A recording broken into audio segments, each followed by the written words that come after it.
Hey guys, Sean and Allison here from Spoken Garden. Hi you guys, happy Friday. It is day 95 and today is our Friday plant chat. Plant chat day. So we're going to introduce to you one of our favorite plants in our backyard. If you guys don't know, we're the Quarantine Gardeners and this is our daily video log of us accomplishing projects around our garden while under quarantine. And thank you for watching today. We're happy you're here, and if you have not subscribed yet, we would love for you to subscribe by hitting that button down below so you don't miss out on any of our videos.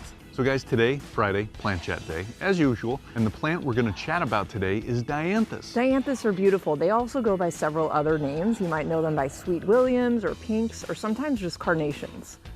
Yep, so those are all common names, and so today we have ours. It's a low grower, it's beautiful, we're going to show you in a minute.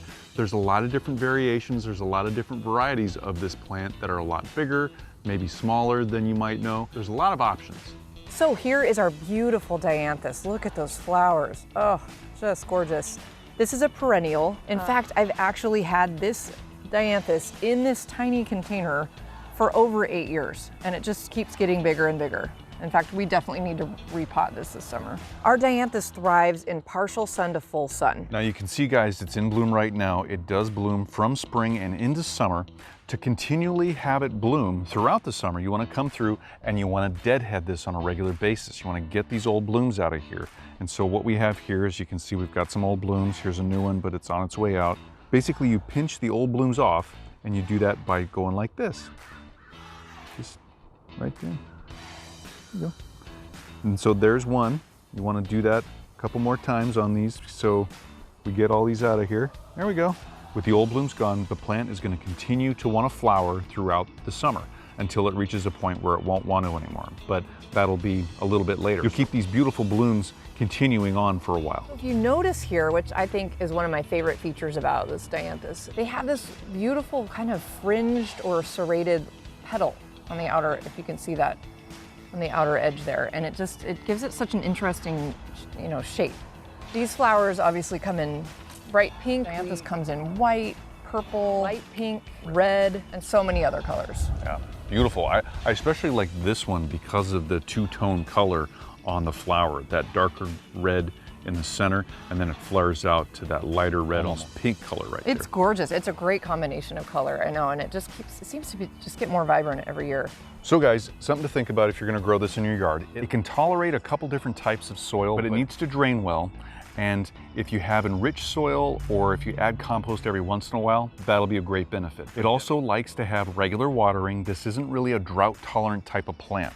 So you want to give it regular water on a regular basis. So Dianthus, as you can obviously see, is great for containers, for any type of container garden. You can plant it right in the ground and it might possibly spread, depending on the type of Dianthus you have. Ours is more of a mounded, kind of lower grower, but there is Dianthus that has really long stems and they are actually used for cut flowers.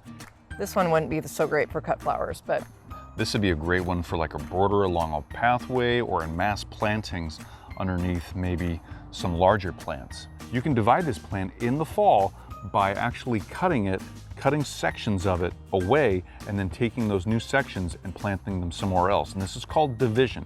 This plant grows with a low type of crown from the ground up. When you take that chunk out of there, you're making a new plant to take and put in a new part of your garden. So one more thing to point out here, pest damage.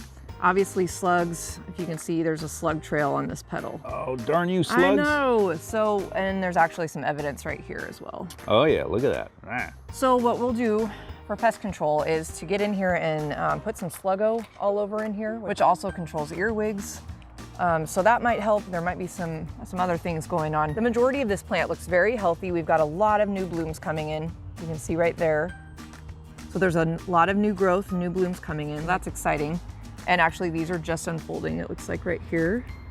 Oh, look at that, it's beautiful. Yeah. But then you've got this, which just got destroyed by slugs. Darn you, slugs. We will take care of that soon. Something else to mention and to add on to what Allison said about the slugs.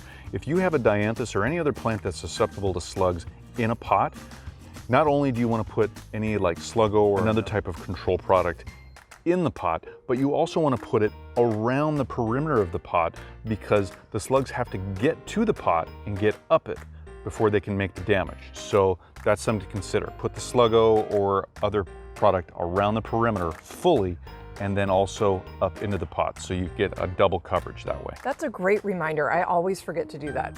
So luckily you remember. So that is our beautiful Dianthus for today's plant chat. If you have any questions about plant care or just want to show off your own Dianthus, comment below and let us know. And guys, give us that thumbs up, let us know we're doing a good job, and subscribe to our channel so you get updates on our latest videos. And we'll be back tomorrow with another new project to present. We'll see you tomorrow. See you tomorrow, everybody. Bye, everybody. Bye-bye.